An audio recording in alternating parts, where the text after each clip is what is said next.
Charles Munger interview, take one. Sound is speeding. Take one.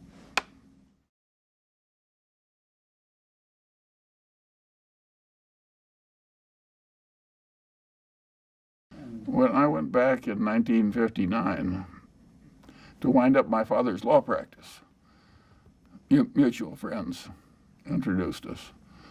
My father was the sole practitioner, and somebody had to go sit in his chair and wind up his practice. And it was during that period that I met Warren. When I first met Warren, I recognized immediately that he was a very intelligent person. And of course, he was interested in the subject that I was also interested in, which was the process of being a successful investor. And we have a sort of similar senses of humor. And we had a high old time probably making ourselves obnoxious to the other people in the room. We both came from Omaha. We both worked in his grandfather's grocery store. So we had a lot of common experience. Well, there's a big correlation between success in life and an early start. And Warren had a passion for doing well competitively in getting money as a little tiny child. And he just kept it. And now you add a very high IQ and a lot of energy, and he got a flying start.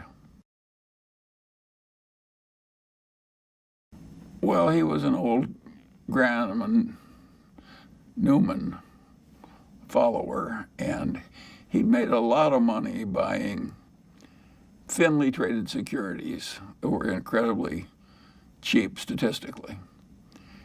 And with small amounts of money, which is what he's working with, he could find enough of those to earn pretty high returns on capital year after year after year. Now, occasionally, the market would give him a big security to buy instead of an obscure. And the first one I remember of that kind was American Express, when the salad oil swindle pretty well clobbered that stock for a while. Warren went around, did a lot of research, and decided that it was a minor blip. The market was wrong and he was right.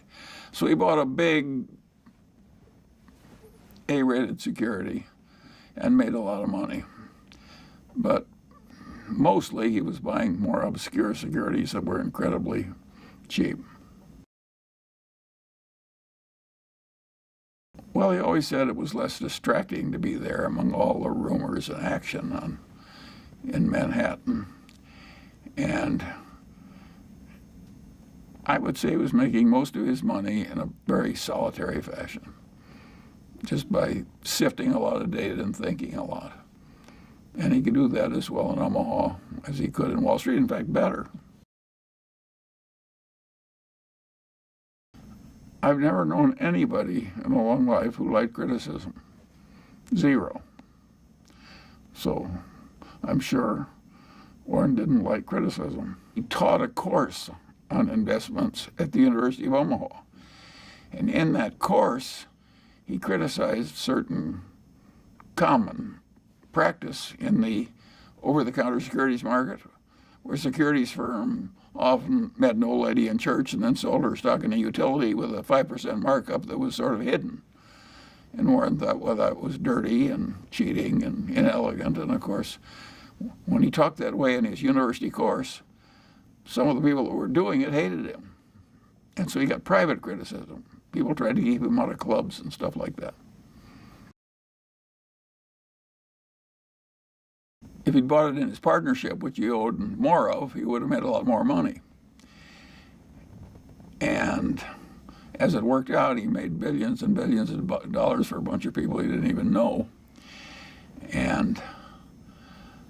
But I don't think he can call it a mistake in that sense, but I don't think he regrets it. It's given him a public platform. It's enabled him to, in effect, teach what he wants to teach.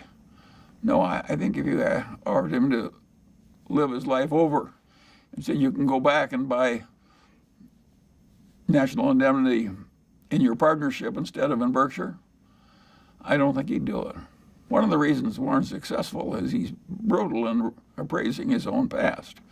He wants to identify misthinkings and avoid them in the future. And in a narrow financial sense, that was misthinking. But I would say in a big sense, it was fortunate misthinking because his life worked out better. We're social animals. We're supposed to help one another. And we can do it in various ways. And there's nothing that helps people more than helping them get rid of a wrong idea and replacing it with a right one. You know, it's like God's gift. And since we're trying to avoid sin and error,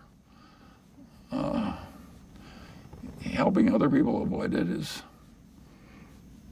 it's a useful thing to do. I think the sort of solid Middle Western, unpretentious background helped. I don't think it would have helped if the Mungers and Buffetts had been at the exact pinnacle of Omaha society and been going to the fancy balls and owning the local newspaper or the local bank. I think then we might have worked out differently. But what I call a solid upper middle class background in Omaha, I think helped us both. Well, Warren was very close to his father. And of course he didn't like it. But Warren soldiers on. I think it just sobered him and hurt him. But both Warren and I could look at our fathers and see what they did right and what they did wrong. Warren's father was a strong ideologue, real old-fashioned right-wing ideologue, as was his grandfather. And his father was so intense about it that Warren just decided that it was a mistake. It cabbaged up your head to be that much of an ideologue. So he loved his father, but he didn't want to become that much of a true believer in anything. And so he avoided it. What happened by accident? He had that contretemps where the CEO of Berkshire Hathaway tried to cheat him out of an eighth, and he got angry and said, well, hell with you, I'll just buy more. And that was a pretty silly way to behave, as Warren has recounted in retrospect. But it's what he did, and the rest is history. It happened to make his life work better, not worse. But it was an accident that he chose Berkshire Hathaway.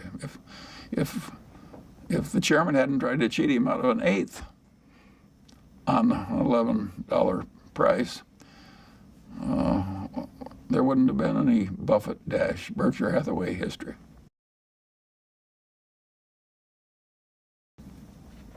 Well, he'd made so much money for so long doing what he'd been taught by Ben Graham, which is to buy these very cheap stocks.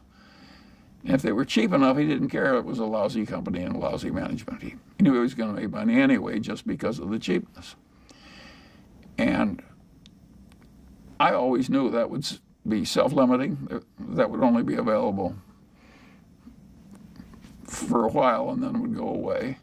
And that it would be easier to make money by getting into the great businesses that either had a great manager or were businesses where a fool could run and still prosper. And so I don't think I did anything but maybe cause Warren to go where he was going to go anyway a little faster. I don't think I changed him. I think he would have been there anyway. There was more potential for the long pull in getting in the good companies. We both wanted them cheap, but cheap, good companies was the field that we shifted to. And of course, that was really important when we started to buy whole companies. We never had an argument. We just kind of roll with it easily. We never had a fight. But suppose Warren doesn't want to do something that I would have done. And suppose that happens 4 times over 40 years or something. What the hell difference does it make to me? Why should I fuss over that? And also, suppose one of us makes a mistake that the other wouldn't have made. And that happens 4 or 5 times. Why should anybody care? Net, the record is working out fine. Yeah, we believe you should go at life with a certain amount of equanimity and rationality. He made millions and millions of dollars value investing in lousy companies that he bought very cheaply. Besides, it's unpleasant to watch lousy companies you don't like. It's much more fun to watch somebody you like and admire succeeding than watching some jerk kind of half mismanage some company that's very cheap. It's a better life. It's the reason we don't short stocks. Even if we could make a lot of money doing it, I don't think either one of us would bother. We'd find it unpleasant. You're crazy if you're rich to deliberately go out and do a lot of unpleasant things you don't have to. Well, that was the most useful idea that Ben Graham ever had. Have the mindset of somebody that was buying into a business planning to hold for the long pull, and use that mindset when thinking of stocks. And neither one of us have ever departed from that one.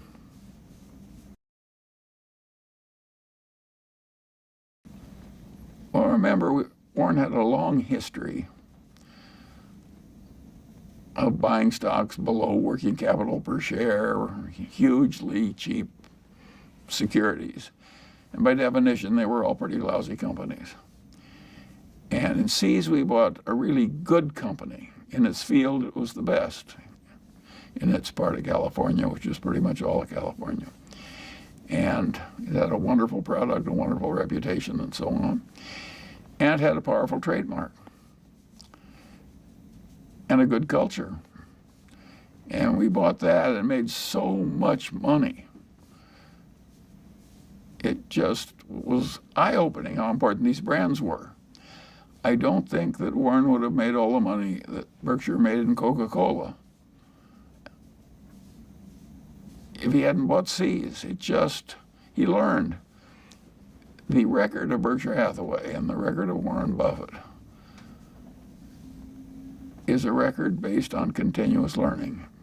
If he hadn't kept learning from every experience, the record would not be as good. He learned from Seas that he should buy Coca-Cola.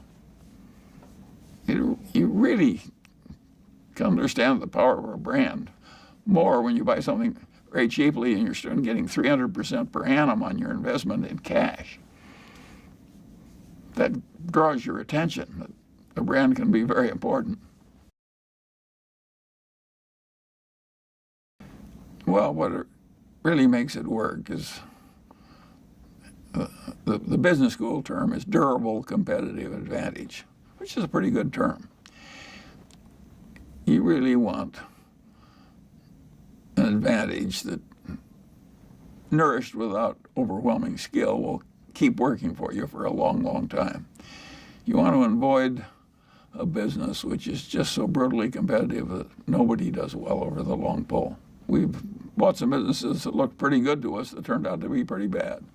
We have a few of them still around, but luckily they're small. We sell them if they present problems we just can't solve. But if they just turn out to be a little mediocre, we hold them.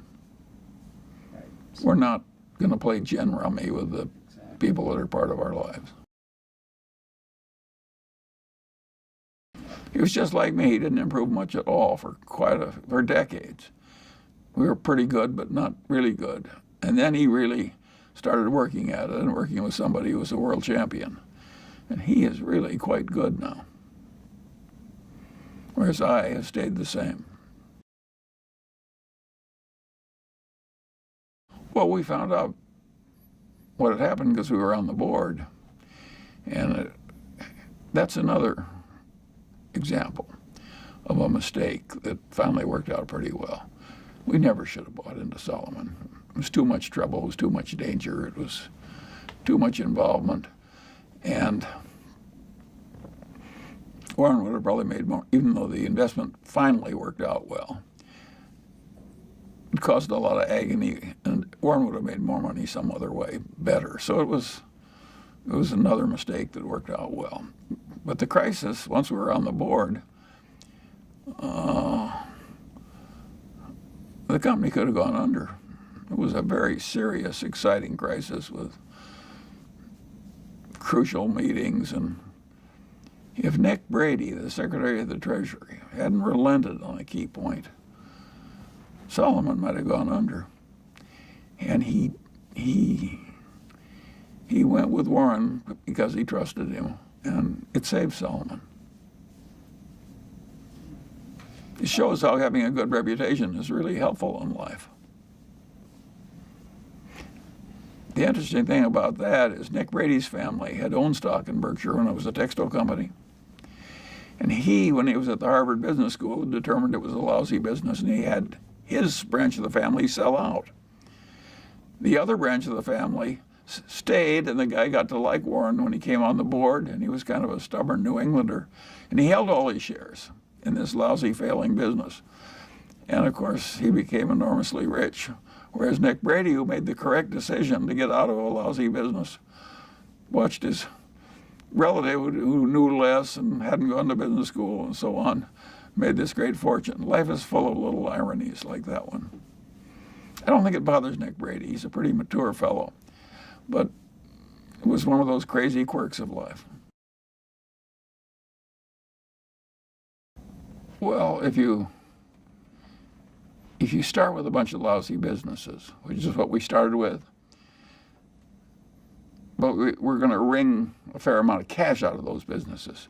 So basically, we started out with cash and ended up buying a bunch of businesses, including insurance companies, and drove Berkshire without really issuing much stock to anybody, from virtually nothing into hundreds of billions of dollars of market cap.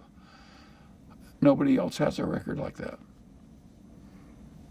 There's some great conglomerates, General Electric, United Technologies, Honeywell,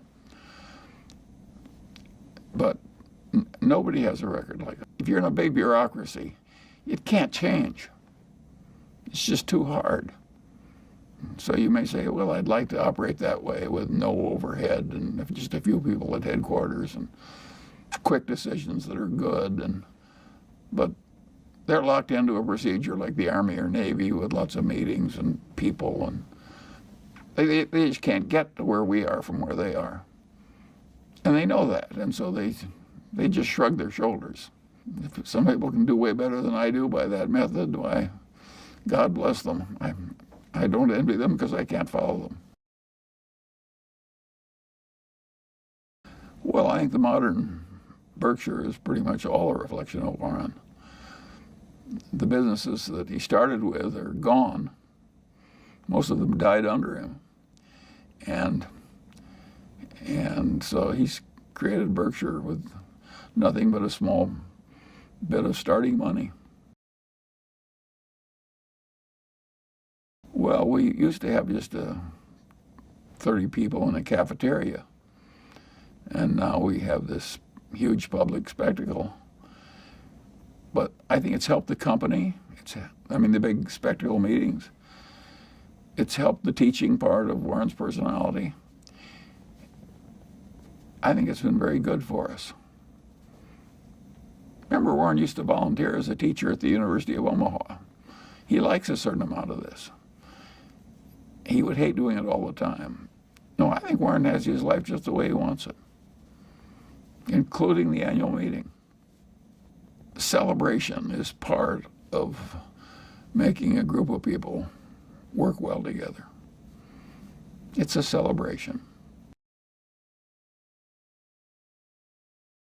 Well, he came out of a private partnership where people he knew were trusting him a lot when he was obscure.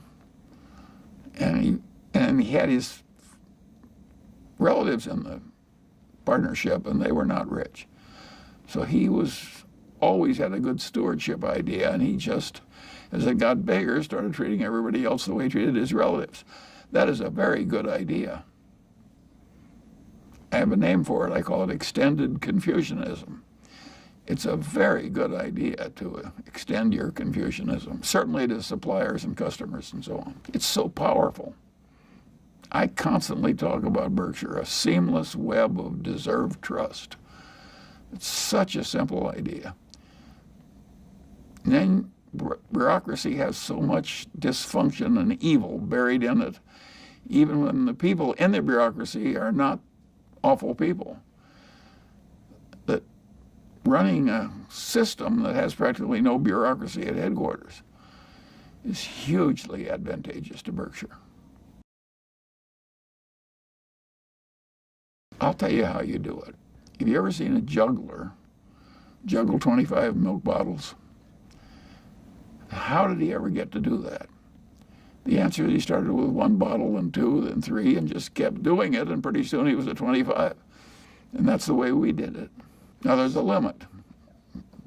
Maybe the guy has to stop at 25. And I don't think that is happening to us yet. Our return is slowing down, but Berkshire is still a collection of businesses that are above the average quality of the indexes. So it's a very respectable investment, even though it can't work the kind of miracles it did when we were young. That's a source of enormous satisfaction to both of us. Well, I think our philosophy is basically pretty universal. I don't mean it's the only way to get ahead, because there are a lot of different ways to get ahead in a competitive, scrambling world.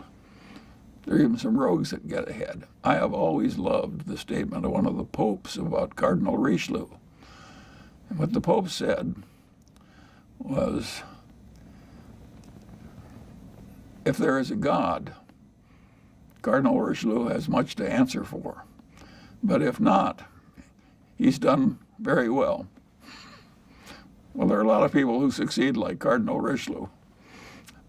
I don't want that kind of success, but a lot of people get it. Well, we both love the investment game. It enables you to think about a whole lot of intertwined things. And you get to watch a lot of people who are fabulously good at doing something, who are your partners. That is very pleasant. It's a lot like being on a winning football team or something. And of course, the looking for new things is a lot like hunting and fishing. So we have a way of living that has both more pleasure and more achievement in it. So why wouldn't we like it? Nobody wins the game. We're all dead in the end. You just you just surf along for a little while, and then you lose. He likes to win at bridge. He likes to win at business. Now, he doesn't like to win at all costs. He wants to win by playing by the rules and all that. But yes, Warren likes to win. Warren is so competitive that if you watch his life, you will find that he doesn't play what he's not good at. When he got old enough so he couldn't play good golf, he quit. And he would do the same thing if his bridge skills went way down. Warren does not like to play games he's not good at. Well, Warren has a streak of sympathy for people who are unfairly treated and get bad outcomes. It's not like he spends a lot of time with such people on a one-to-one basis, but he feels a sort of obligation to vote and help in a way that will be good for a lot of people that are way less fortunate than he is. He's more so than I am. I'm more philosophical about the inequalities of the world, and I wouldn't waste a lot of time trying to fix something that the world has had for so long. But Warren likes to vote to try and fix it. He has more of it than other members of his family. I worked for his grandfather. It was not what drove his grandfather. And no, I would say that Warren has, I give Susie some credit for that. Susie was a wonderful mate for Warren in all those early years and did him a world of good. Unconditional love and good company and loyal, just all the nice things. And Susie had all these sympathies. I give her credit for some of that in Warren. Well, you got to remember one key fact. We both of us know that we've done better by having ethics. Well, do you deserve credit for doing something you know is going to work better for you? I don't want to take too much credit since I know clearly that it helps me instead of hurts me. So I think the people who are ethical, when they know it's going to hurt them, deserve credit than people like me and Warren who know all along that the ethics is going to help us in the end. I think partly we both like it intrinsically, so I don't think we're doing it just because it works better. But we know it works better. And so what's our real motivation? I don't think people know their own motivations. I don't think I know mine. All I know is I end up there. I know I don't deserve as much credit for it as somebody who does it when it hurts him. Because I'm doing it when I know it's going to help me net over the long pole. Well, he thought it was a good business run by good people. It's exactly what we like. And I think there was a little tinge of nostalgia. It's a sort of a Middle Western company. The Burlington Railroad was very important in Omaha, always. And the Union Pacific is headquartered in Omaha. And Warren had always been an electric train fanatic when he was young, and I had electric trains. No, I think there was a little bit of nostalgia in it, too. He's always looking for foreign investments. But what he's found mostly is United States investments. And, yeah, it has to be a pleasure for somebody raised in Omaha to buy the Burlington Northern Railroad. It built the whole country. It changed the whole world, the railroads. We all remember them. There was a time we used them instead of airplanes. I can remember that time. And I can remember the trips on the old Pullman cars. No, we both liked it. But we wouldn't have bought it if the numbers hadn't been good. By and large, it's all been pretty pleasant. And we've had ups and downs. I have never heard Warren complain about a downdraft. I've never heard him indicate that he regards the world as being unfair to him. Even when Susie died, which really shook him up. For quite a while even. But he never complained. He never thought the world was being unfair when they took her away.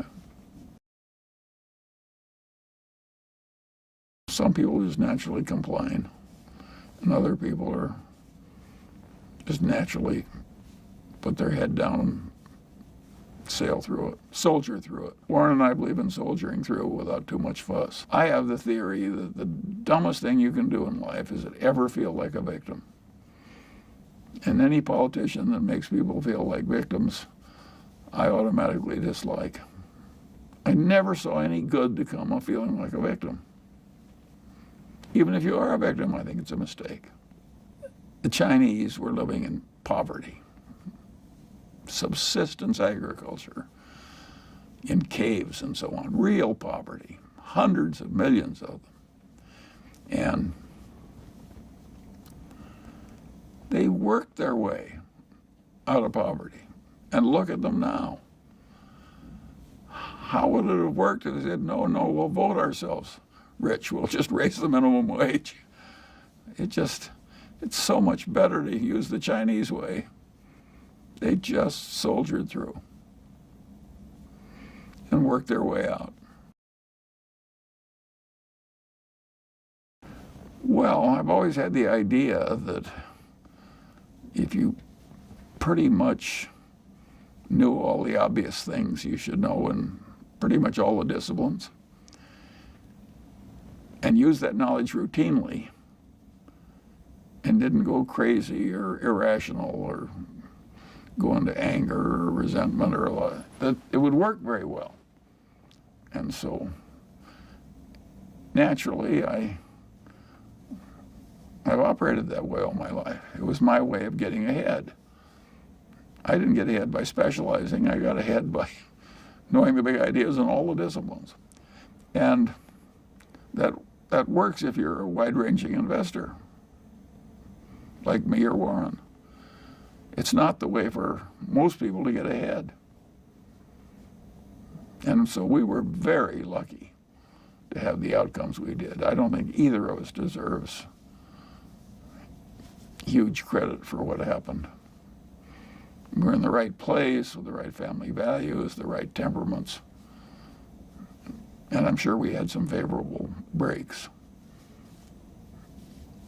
But yes, I was lucky in that my grandfather Munger really believed down to the soles of his feet that rationality was a moral duty. That's just the way he was put together. And so it was very easy for me to pick up that idea. But even for people with prepared minds, we had better results than are at all common. So there was some luck in it. Amazing how you can go through a modern textbook in psychology, a whole damn 1,000 pages, and in a subject that's been worked over by generations of academicians. You will not find people talking about the way that when you combine 4 or 5 psychological tendencies at once, you get a Lollapalooza effect. But it's a hugely important idea. And I don't know why a whole academic subject, I think the reason they ignore it is it's hard to do their little experiments that prove it. Listen, Berkshire is a Lollapalooza effect. There are several factors that intertwine, all moving in the same direction. Both of us prefer to make our money in association with people of merit. But if a marketable security was available in gobs on a horrible, mispriced basis in some lousy business, I think we might still buy it. In other words, the things are cheap enough, it sets the juices running. I'm not sure we're right to do that, but I think we might do it. It hasn't happened in a while. So we tended to drift out of it, but would we ever go back in? Well, Warren did those derivatives where he sold puts on the indexes. I think we'll make lots of billions of dollars out of that very easily. I think both of us believe the world would be better off without those derivative markets. But if they're there and it's mispriced, we act. They're for sale, it's a public market. There's no dishonor. But if you ask me as a voter, if I would vote the derivative markets like that one out of existence, I'd do it tomorrow. And Warren wrote the best and only letter when the options exchanges were allowed. He wrote a letter of objection. It was like the only letter. You really ought to dig that out and print it because